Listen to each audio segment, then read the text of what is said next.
مقصد میں کامیابی کے لیے سورۃ الزخرف کا خاص الخاص وظیفہ ہے۔ دیکھیے، ہر انسان کی کوئی نہ کوئی مقصد اور حاجت ضرور ہوتی ہے، اور یہ ضروری نہیں کہ ہمارا ہر مقصد اور ہر حاجت پوری ہو، اور کوئی بھی مقصد اور حاجت بغیر محنت کے پورا نہیں ہوتا۔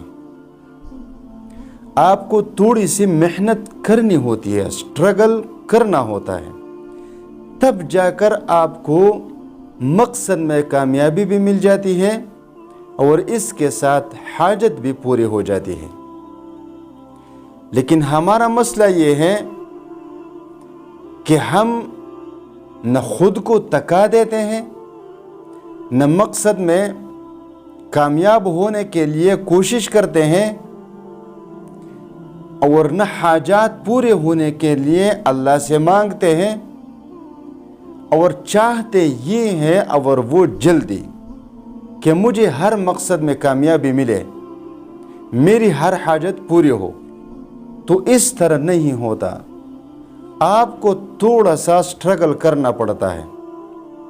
تھوڑی سی محنت کرنی پڑتی ہے، تب جا کر آپ کو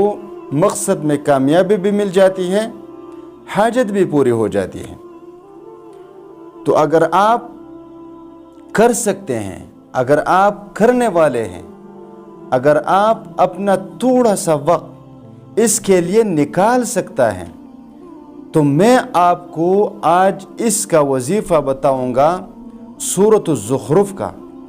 کہ یقین کریں آپ کو ہر مقصد میں کامیابی ملے گی، آپ کی دل کی تمنا پوری ہوگی، آپ کی ہر حاجت پوری ہوگی۔ آپ نے کرنا بس اس طرح ہے کہ آپ روزانہ سورۃ الزخرف کو باوضو ہو کر 8 مرتبہ پڑھنی ہے۔ باوضو ہو کر 8 مرتبہ سورۃ الزخرف پڑھیں،